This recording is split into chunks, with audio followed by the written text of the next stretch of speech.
The war had been going on for 11 years. Not a war anyone was winning. The kind of war that just kept eating. Eating worlds, eating people, eating the idea that things could be stopped. The Cathar didn't fight the way armies fight, they moved the way a tide moves. Forward, always forward, without anger.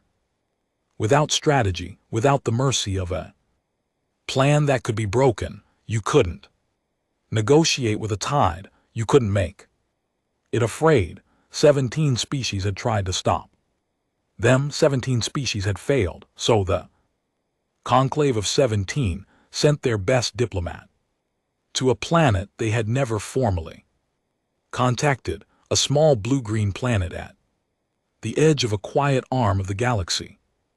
Earth. Ambassador Vel Sareth had reviewed the files 3 times before the journey. He was a careful man, four-armed, silver-scaled, with eyes built for low light and a long career built on never being surprised. He did not like surprises. It was his one professional weakness. The files on Earth surprised him, not the size of the planet, not the population numbers.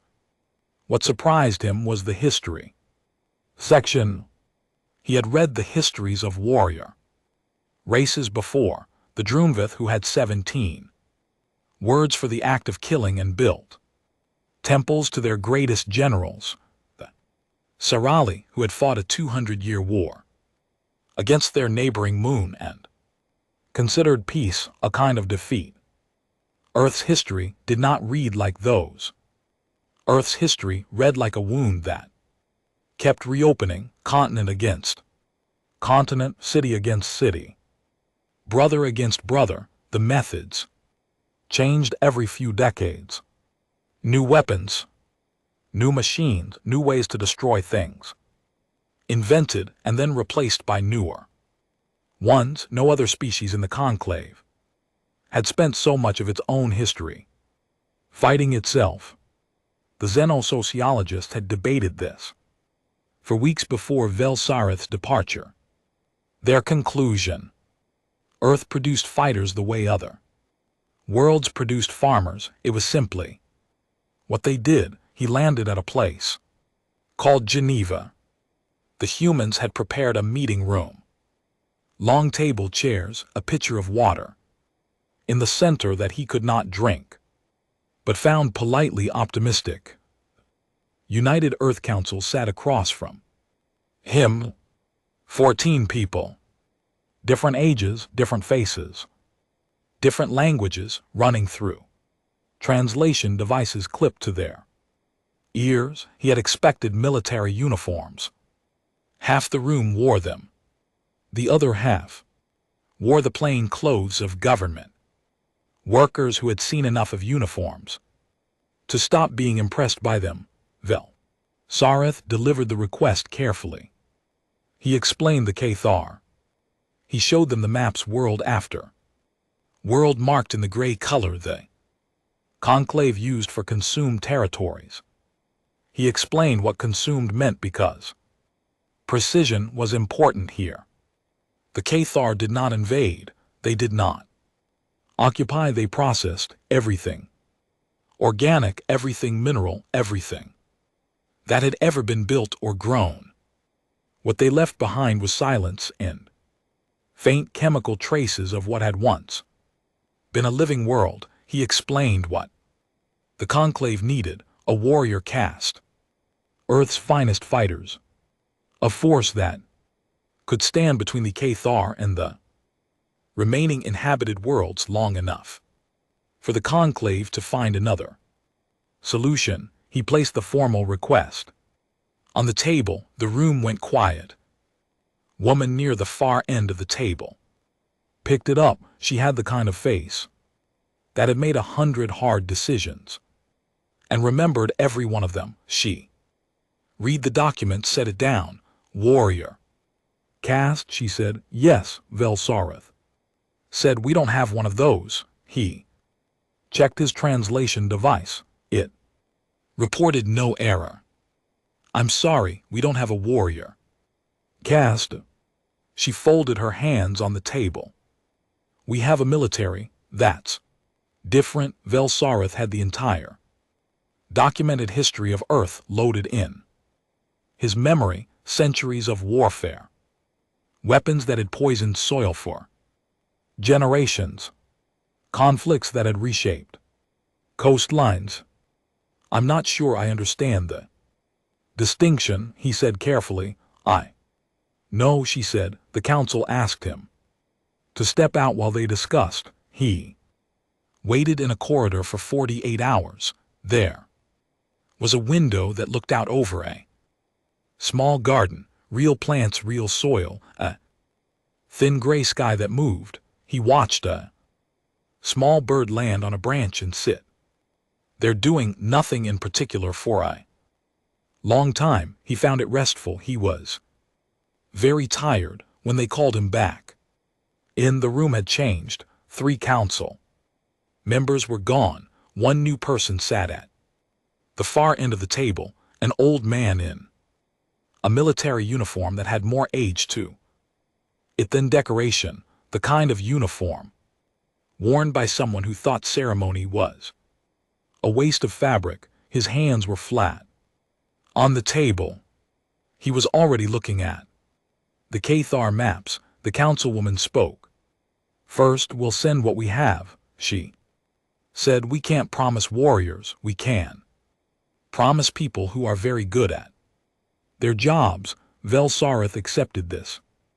He would classify it as a translation difficulty in his report and address it later. The old man at the end of the table had not spoken yet. He was still looking at the maps. Not the way a soldier studies a battlefield, the way a builder studies a structure that has failed slowly, looking for the thing everyone else missed. Then he said 7 words. They want warriors. Send them the 63rd. Velsarith waited for the rest. There was no rest. The old man went back to looking at the maps. Nobody in the room looked relieved.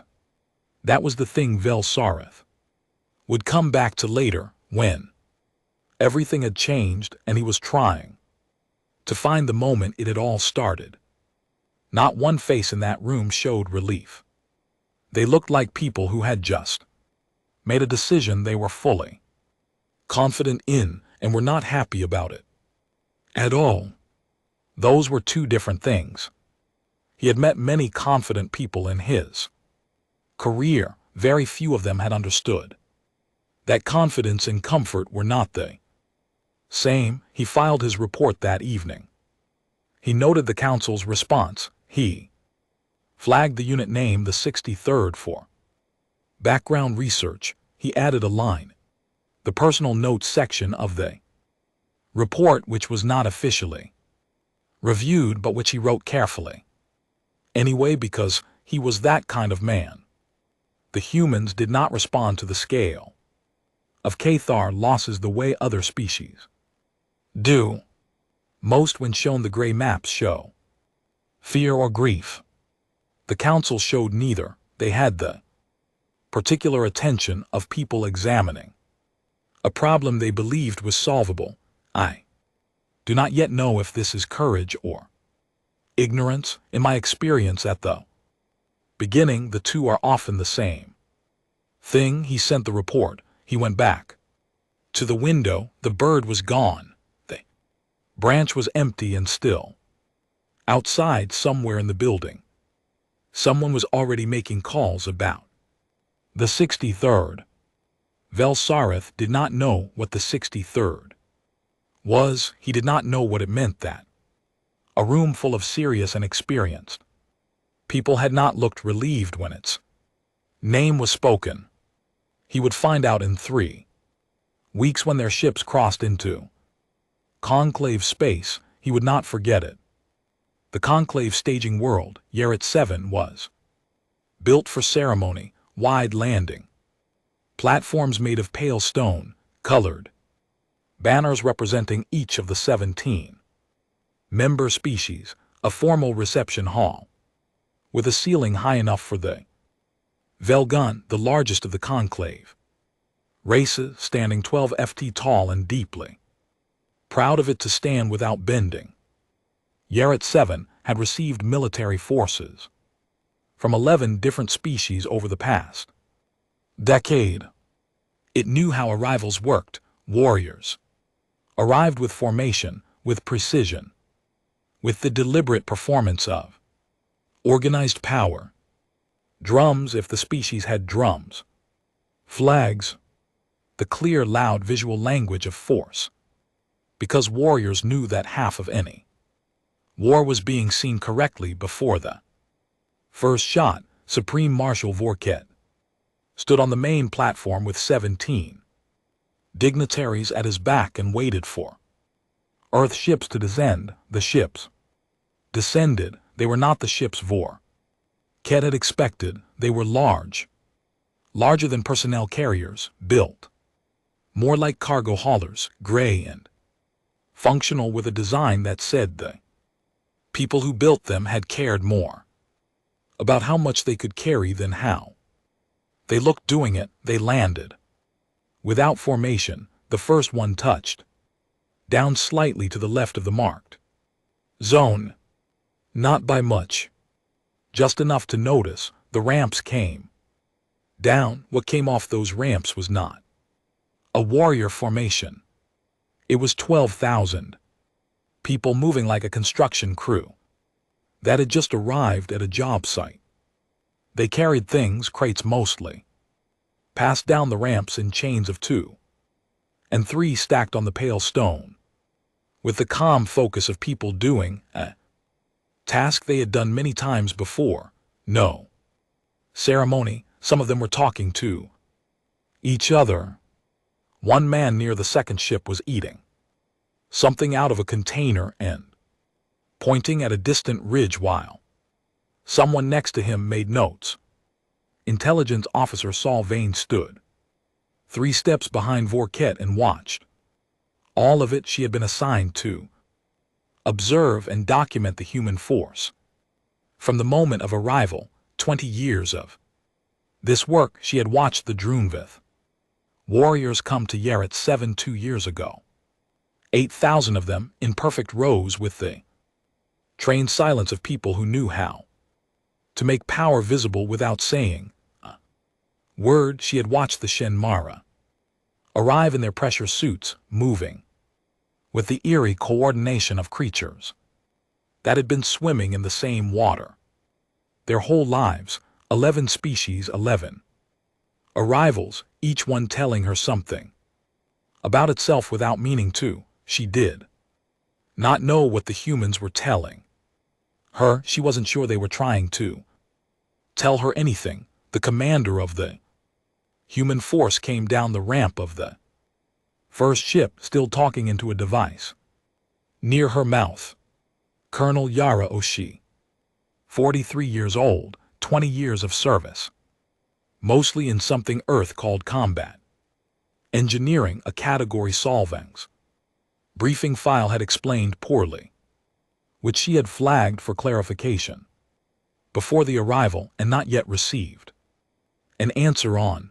She walked across the landing platform toward the reception line without slowing down. She was a short, solid woman with close-cut hair, and the kind of movement that said she had spent a long time in places where unnecessary motion created problems. She reached Vorkat, shook to have had been briefed on his species customs and had no anxiety about them, and spoke before he could begin the formal welcome address. We need topographic maps of the last 6 Kithra incursion sites, she said. Full geological surveys if you have them. Atmospheric data from the site's post consumption, and find me your lead logistics officer. I want to talk about supply architecture before the end of the day, Vorkat said. We have prepared warrior barracks in Sector 4. We'll need the warehouse districts, or she said, not unkindly, just clearly, the way someone says a thing when they have already decided it.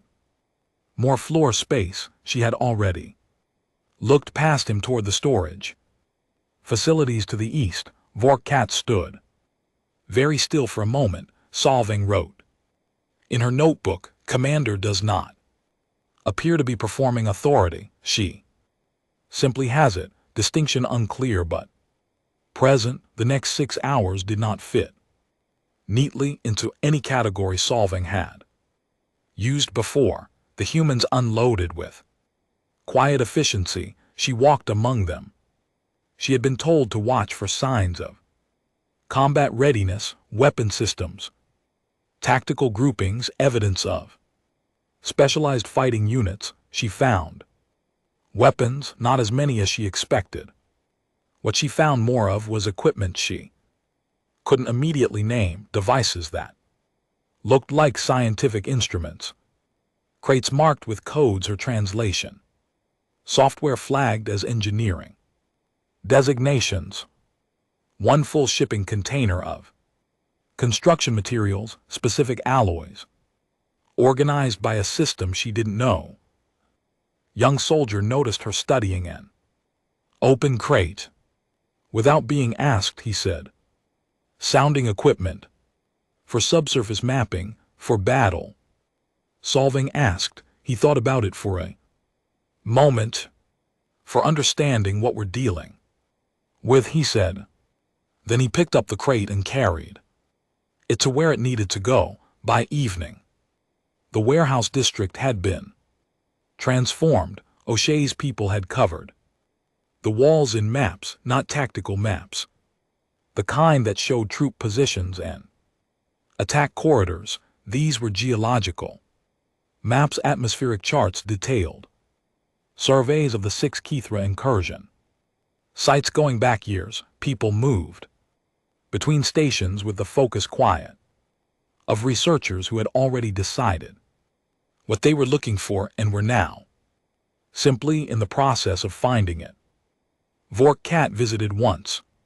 He stood at the entrance of the main warehouse and looked at the walls, looked at the humans moving between the data stations, looked at O'Shea in the center of it all, standing over a table covered in papers, speaking quietly to 2 people who were both writing. Quickly he left without speaking. That night Solving filed her first full report, 20 pages. Her supervisor circled one sentence and sent it to the senior intelligence committee with a short note. "Attach, please advise." The sentence read, "They are not studying the enemy. They are studying us, studying the enemy." The committee debated it for 3 days. They brought in 3 different analysts. They read the sentence multiple times, looking for a different meaning. No one reached a satisfying conclusion. During those same 3 days, O'Shea had already received her geological surveys, met with the conclave's logistics officer twice, requested access to every recorded survivor account from Kithra attacks, and sent a formal query to the Conclave Science Division asking for any recorded data on Kithra metabolic processes. The Science Division had not expected that particular question. They sent back what they had along with a note asking why she wanted it. She didn't reply to the note. Vorkat told his aide that evening that he was not certain what he had invited to Yaret. 7. His aide asked if that was a problem. Vorkat considered the question for a long time. "I don't know yet," he said. "The 63rd did not fight, not on the first day, not on the 10th, not on the 30th. For 60 days, they did not fire a single weapon at a single Kithra. They studied every attack site, every survivor account, every piece of data from every gray world on the Conclave's maps. They requested files that no military force had ever asked for before: chemical Composition studies, geological deep. Scans, atmospheric readings from worlds. The Kithra had already finished with.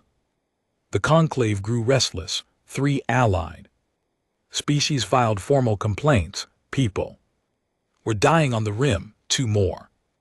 Settlements had gone gray while the humans sat in their warehouse and looked at maps. The conclave's war council sent Vorkat to speak with Oshi on the matter.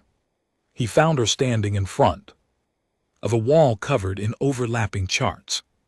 She was holding a cup of coffee, real earth coffee, the smell of which had been confusing the conclave catering staff since day one. She listened to everything Vorkat said.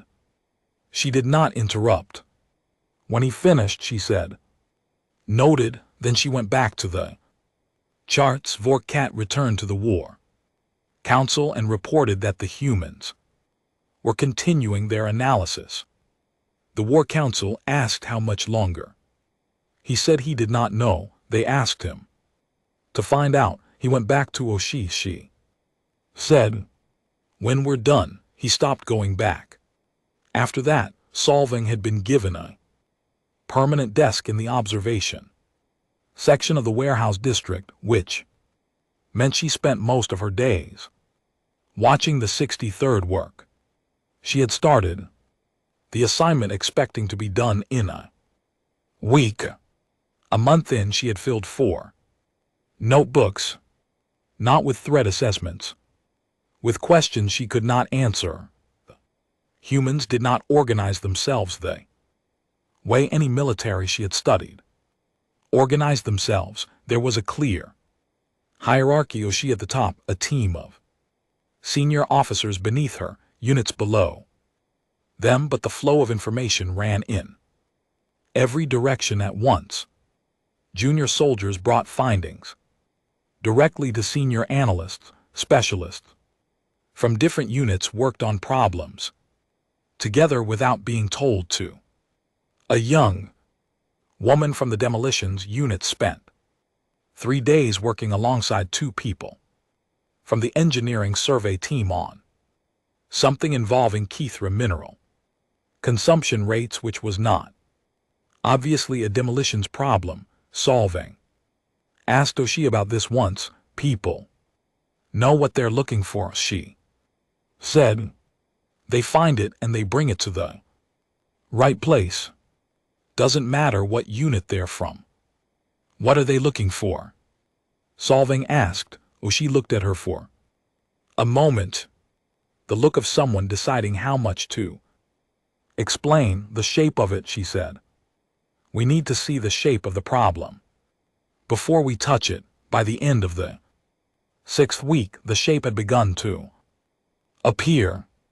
It was O'Shea's lead analyst, a quiet man named Rowe, who ate at his desk and communicated mostly in single sentences. Who first put it clearly. He stood at the main briefing table with the senior staff around him and said it the way someone says a thing that has been obvious for a while and just needed the right words. The Kithra are not an army, he said. They're a process. He let that sit. An army has will. You can break will. You can cut off supply lines, kill commanders, destroy morale. None of that works on the Kithra because they don't have any of it. They consume matter and they move. That's all they do. Consuming matter is not how they fight. It's how they live. You can't fight a Kithra swarm the way you fight an army. For the same reason you can't fight a fire by punching it. The room was quiet. You fight a fire, Rose said, by removing what it needs to burn. Solving was present for that briefing. She had been allowed in on the condition that she did not share specifics until Oshi cleared it. She sat in the corner and wrote one line in her notebook. They have been asking the wrong question every species has. The right question is not, how do you stop the Kithra? It is, what do the Kithra need in order To keep moving, the briefing went on. For 4 hours. Technical, detailed, full of language that crossed the boundary between military planning and engineering in ways solving had not seen before. The Kithra navigated by a network of stellar relay stations spread across the rim. They consumed specific compound chains in the atmospheres of targeted worlds, chains that provided energy for the metabolic process that kept the swarm functional. They moved along corridors in space that were rich in the mineral content their process required. Remove the relay stations and they navigate blind, alter the compound chains in the atmosphere ahead of them, and they move into a space that cannot feed them. Shift the mineral-dense bodies along their advanced corridor, and the route forward becomes a dead zone, not a battlefield, a dead zone. A place a Kithra simply could not survive in long enough to matter. After the briefing, Vorsit requested a full summary. Osai sent it to him that evening.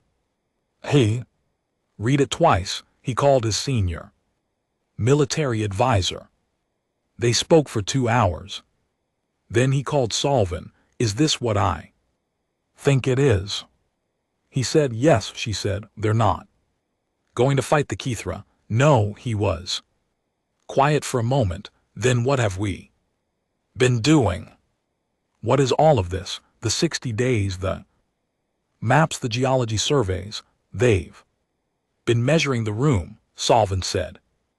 They're going to change what's in it. Another silence. That's not how wars are won, Vorsit said. Solvin thought about that. She looked at her notebook, at the 4 weeks of observations that had led her to this conversation. I don't think they're trying to win, she said. I think they're trying to finish. Vorsit did not respond.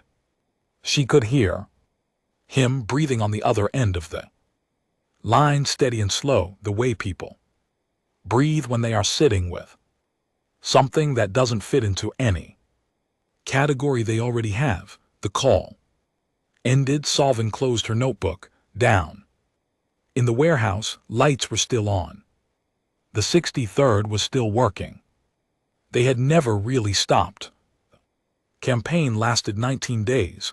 It involved almost no direct combat with Kithra forces.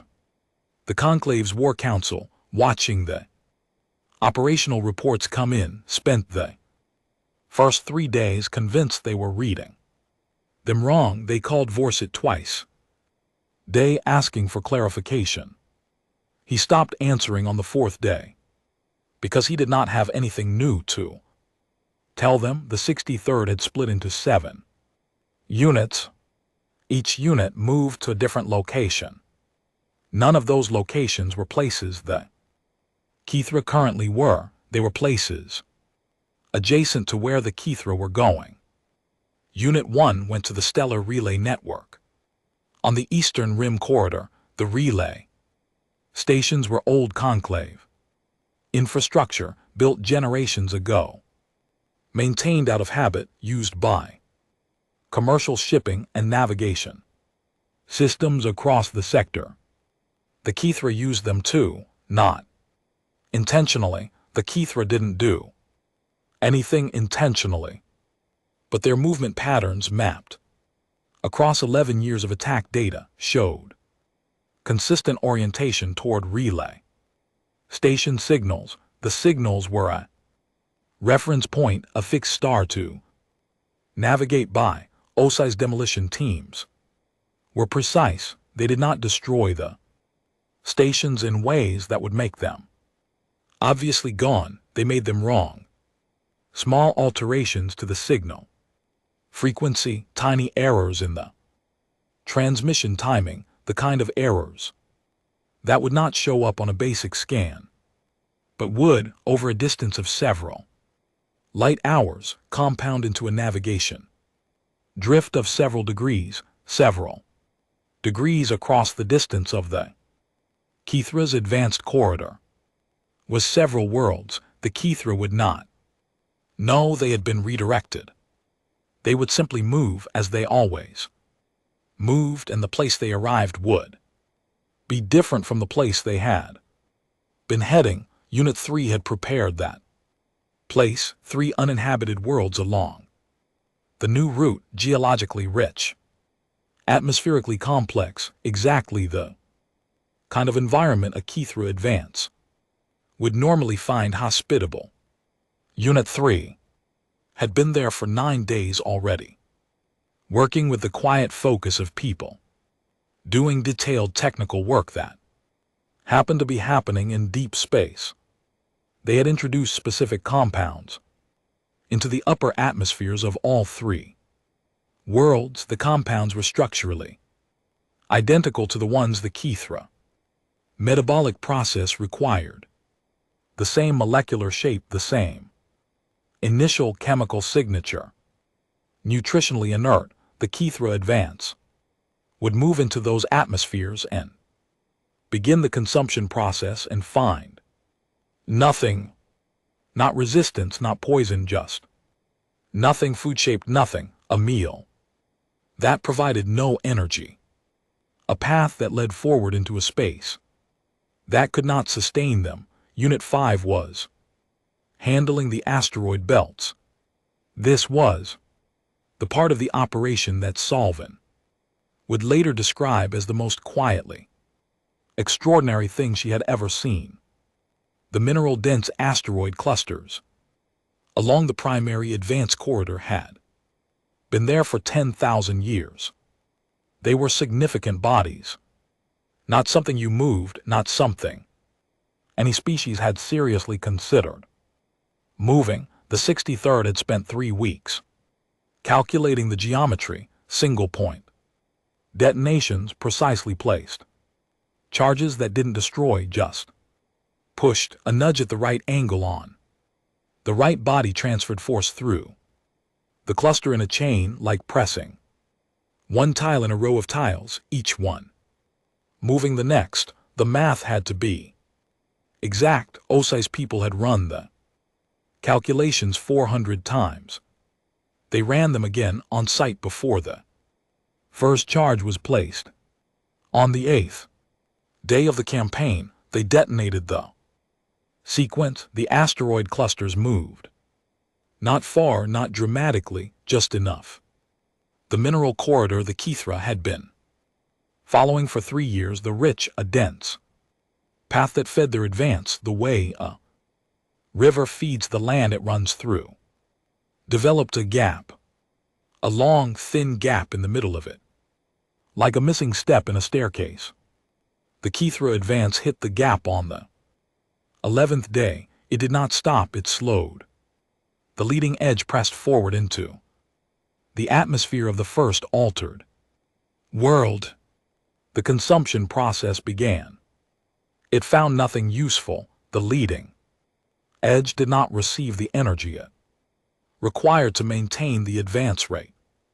It fell behind. The body of the swarm pressed into it, found the same nothing, slowed further. On day 14, the advance corridor behind the swarm, the path they had come down, was no longer the path it had been. The stellar relay drift had compounded. The mineral corridor was gap broken. The atmospheric feeding stations were empty calories. The Kithra were in a space that looked like every space they had ever consumed, and provided none of what those spaces had provided. They did not retreat. The Kithra did not have the concept of retreat. They moved as they always moved, seeking the thing they needed to keep moving. They found less and less of it. On day 19, the advance stopped. Not because it was beaten, because it had walked into a room from which it could not continue without resources it no longer had access to, in a location it could no longer accurately identify, because the navigation signals had been quietly wrong for 2 weeks. The Kithra swarm was present. It was intact. It was simply in the middle of a space that pointed in a direction that led nowhere. Useful with no reference points left to correct by. Vorsit watched the final readouts from the observation deck on Yaret 7. A conclave general stood beside him. They won, the general said. Vorsit said nothing for a long time. Below them, across the staging platform, the humans were already breaking down. Equipment crates were being repacked. The same chains of 2 and 3 people that had unloaded those ships 19 days ago were loading them again with the same unhurried efficiency. Somewhere in the middle of it, a technician was eating something wrapped in paper and watching a data screen that showed the Kithras stopped advance. She was not celebrating, she was checking the numbers one more time. They won, the general said again. No, Vorsit said. His voice was quiet. They prevented. There is a difference. The general looked at him. And GT clears throat. And GT, does the difference matter? Vorsit watched the humans loading their ships.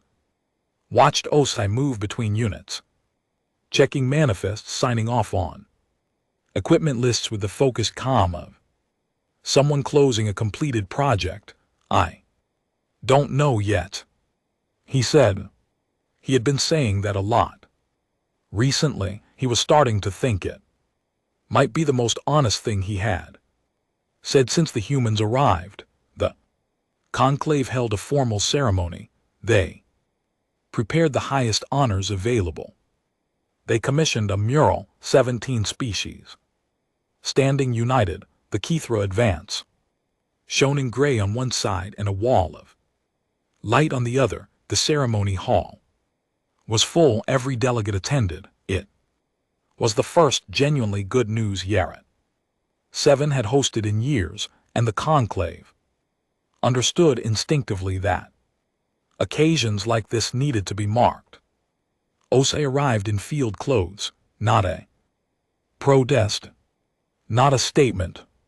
She simply showed up in the clothes she had been working in, because she had been working, and the ceremony was scheduled at a time that cut into the debrief sessions she had been running since the campaign ended. She shook hands. She accepted the honors with polite attention. She did not make a speech. When the conclave's high delegate invited her to address the assembly, she said, "I appreciate it. We were glad to help." Then she stepped back from the podium. The assembly did not quite know what to do with this. They applauded anyway. That evening, the formal debrief took place in a smaller room. Just Osai, 2 of her senior staff, Vorsit and Salvin, who had requested to attend and had been permitted on the condition that her final report would be reviewed by Os before filing. The debrief was technical for most of its length. Numbers, timelines, what had worked and what had come closer to not working than the final results suggested. Ro, Osai's lead analyst, presented a summary with the flat precision of someone describing the results of an experiment.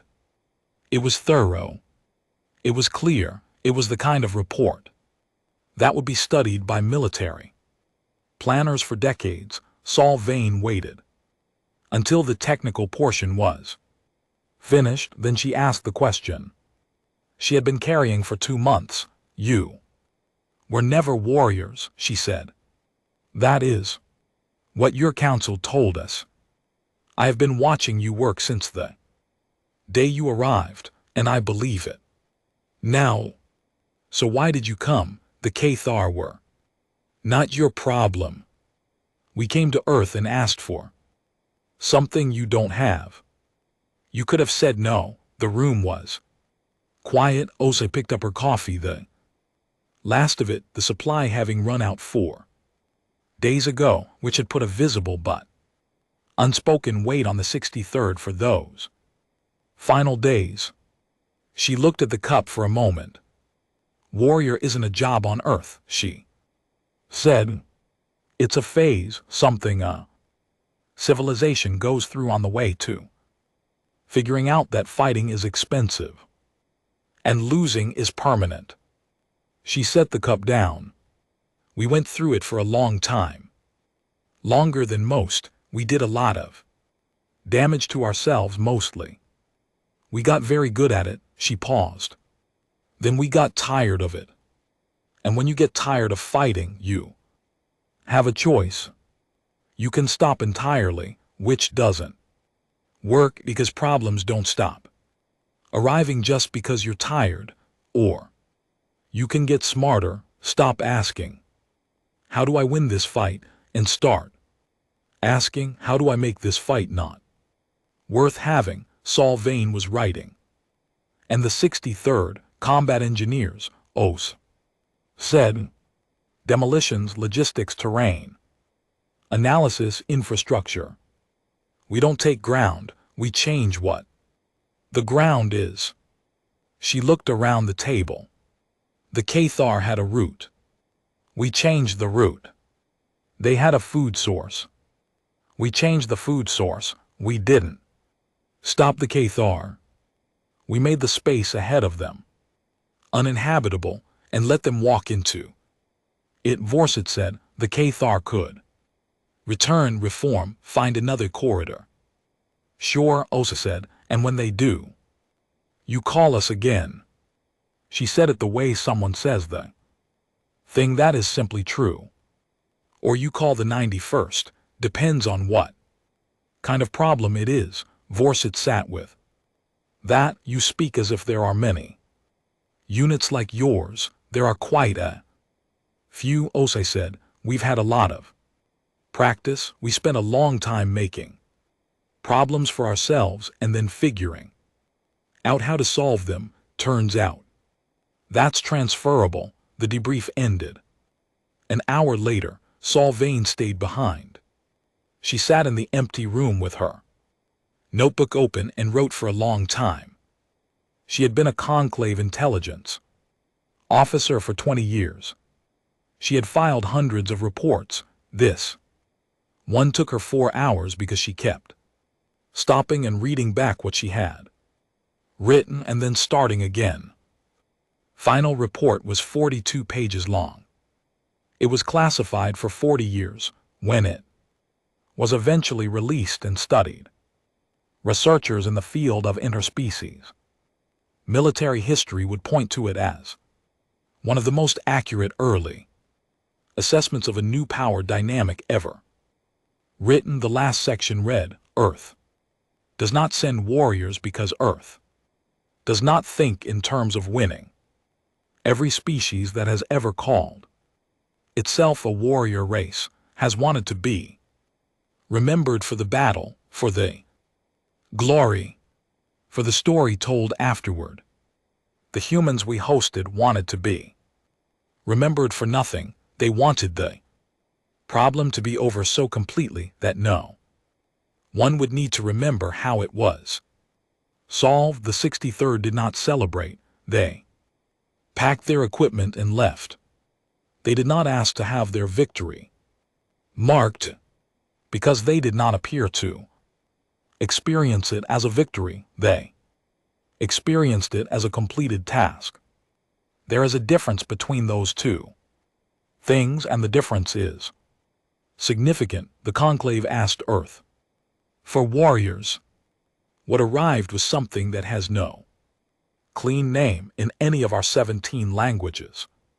The closest translation in the Earth tongue they call English would be something like people who look at a problem until they understand its shape and then remove the shape. I recommend the conclave establish a standing relationship with Earth, not as allies in the traditional sense, as a resource called upon when the problem is one that fighting cannot Solve based on what I have observed. That may be most problems. The morning after the debrief, the 63rd ships cleared Yerk 7's atmosphere. No formation flyover. No ceremony. They simply rose and were gone. The way work ends, not with a finish line, but with the moment the last task is done and there is nothing left to do. On the tarmac below, a single crate sat unclaimed, mislabeled, delayed on a manifest somewhere. Conclave logistics officer found it 3 days later and opened it looking for paperwork that would explain where it belonged. Inside were tools, 40 or 50 of them, and GT clears throat, and GT packed in careful foam, organized by system he did not recognize. He could identify perhaps half.